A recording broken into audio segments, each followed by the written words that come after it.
Welcome to you in my YouTube channel. प्यारे बच्चों, जो आज मेरा टॉपिक है वो टॉपिक है विद्युत ऊर्जा तथा जूल का नियम। Electrical energy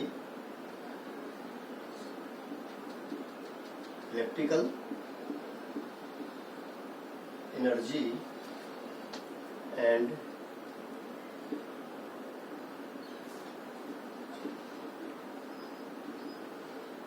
law.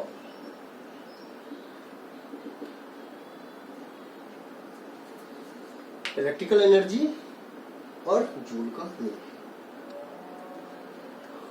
जब हम किसी चालक में क्या करते हैं, धारा प्रवाहित करते हैं। जब किसी चालक के सिरों के बीच विभवांतर स्थापित किया जाता है तो चालक में धारा बहने लग जाती है।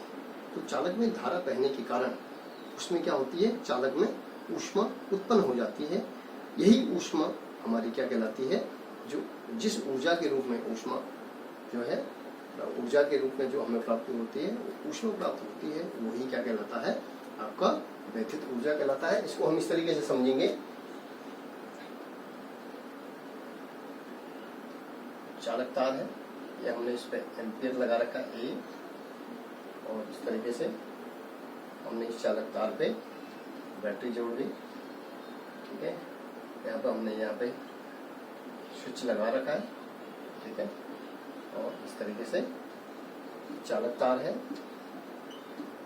ठीक है, रेजिस्टेंस हो गया। इसके सिरों के बीच हमने लोहा था।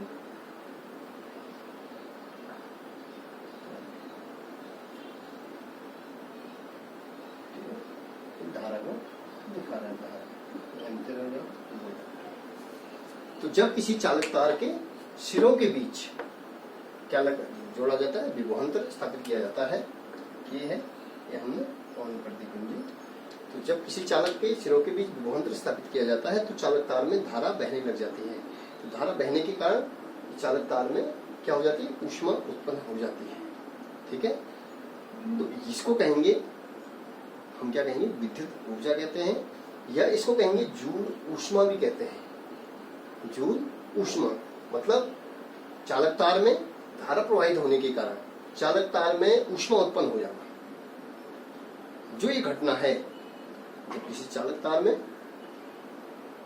को बैटरी से जोड़ा, बैटरी से जोड़ने पर इसमें क्या होगी, धारा प्रवाहित होगी। धारा प्रवाहित होगी तो धारा प्रवाहित के कारण हमारा तार में क्या हो गया, तार क्या हो गया, गर्म हो गया। तार में क्या होगी, जो ऊर्जा प्राप्त हुई ऊष्मा के रूप में, वो कहलाता है विद्युत ऊर्जा या जूल ऊष्मा। ठीक है, अब हम देखते हैं कि जूल ऊष्मा का प्रभाव, मतलब यही जो है कि चालक तार में धारा के कारण, चालक तार में प्रवाहित धारा के कारण ऊष्मा उत्पन्न हो जाना, यही क्या कहलाता है, जूल का ऊष्मीय प्रभाव भी कहलाता है। हम इसको कह सकते हैं जूल का ऊष्मीय प्रभाव। अब हम देखते हैं कि जो ये जूल का ऊष्मीय प्रभाव है, ये रिवर्सेबल ना होकर के, उत्क्रमणीय ना होकर के अनुत्क्रमणीय, तार हमारा दोनों साइड गर्म हो रहा है। तो ये कौन सी प्रोसेस है, ये प्रोसेस है इरिवर्सिबल, ये अनुत्क्रमणीय प्रोसेस है। और ये क्या होती है, अनुत्क्रमणीय। कैसी, उत्क्रमणीय ना होकर के अनुत्क्रमणीय प्रोसेस है। इसमें जो है हम जब आप निकालेंगे, ये हम निकालेंगे जूल ऊष्मा के लिए व्यंजक। जूल ऊष्मा के लिए जो व्यंजक निकालेंगे कि माना किसी धारावाही चालक तार में धारा प्रवाहित हो रही है, धारा प्रवाहित हो रही है। तो धारा प्रवाहित होने के लिए किसी सूक्ष्म समय में हम क्या ले रहे हैं, अल्प समय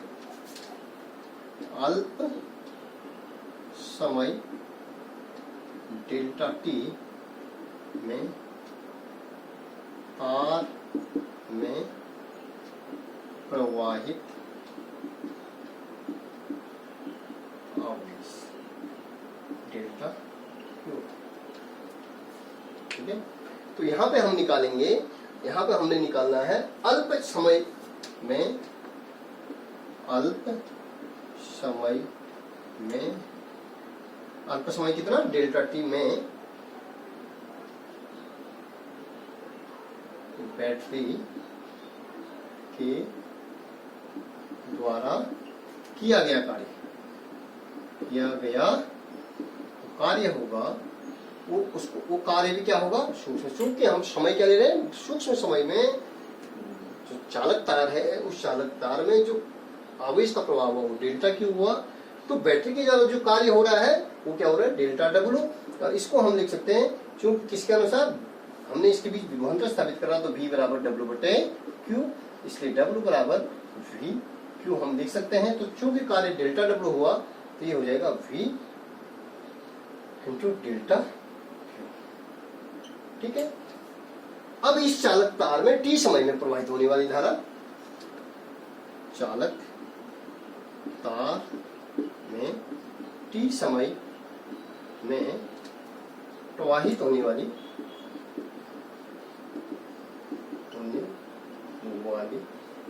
धारा I बराबर डेल्टा क्यू बटे डेल्टा टी, इसलिए हम डेल्टा क्यू को ले सकते हैं I इंटू डेल्टा टी।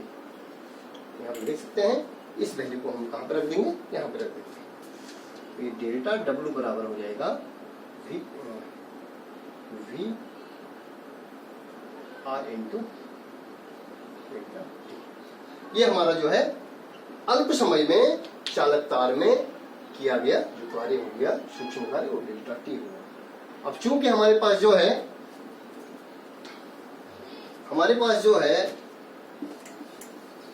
अब हमने निकालना है कि टी समय में चालक तार में प्रवाहित होने वाली जो धारा होगी, टी समय में चालक तार में प्रवाहित, टी समय में चालक तार में प्रवाहित,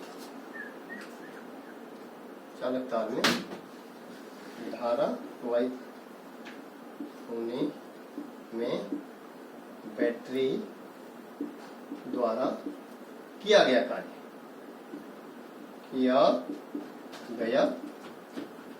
कार्य वो हो जाएगा डब्लू बराबर, क्या कार्य हो जाएगा, समेशन टी समय में बैटरी द्वारा किया गया जो कार्य हो जाएगा वो हो जाएगा समेशन डेल्टा डब्लू। जो कुल कार्य होगा टी समय में वो इतना होगा, इसलिए डब्लू बराबर हो जाएगा V I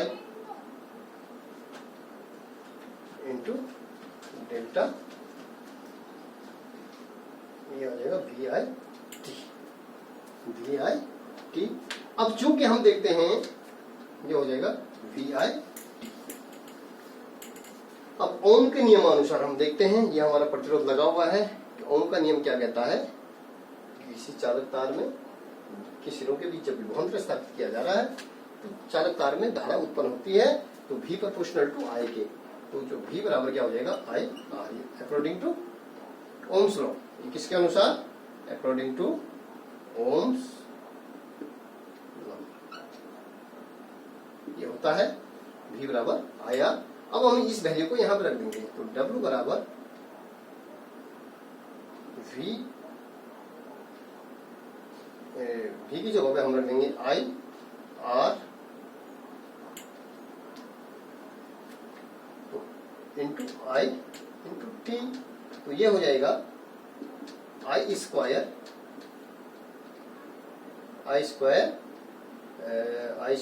R टी, ये हो गया, ये हो जाएगा W।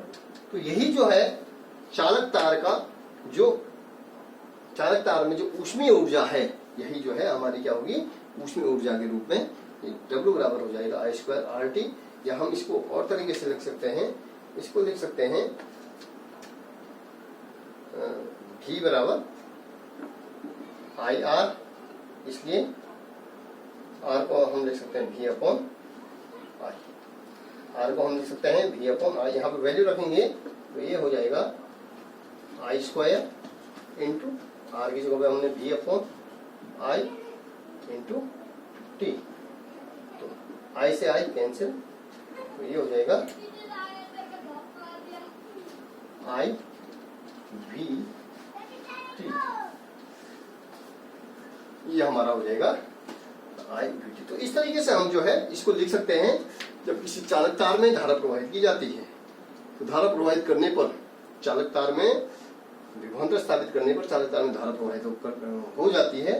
तो धारा प्रवाहित के कारण उस चालक तार में एक ऊष्मा उत्पन्न हो जाती है और यही ऊष्मा हमारी क्या कहलाती है, जूल ऊष्मा कहलाती है। और चालक तार का धारा के कारण गर्म हो जाना, ऊष्मा प्राप्त, तार के द्वारा ऊष्मा प्राप्त हो जाना, वो घटना कहलाती है जूल का ऊष्मीय प्रभाव। तो चूंकि जो जूल का जो यांत्रिक तुल्यांक वैल्यू होती है वो J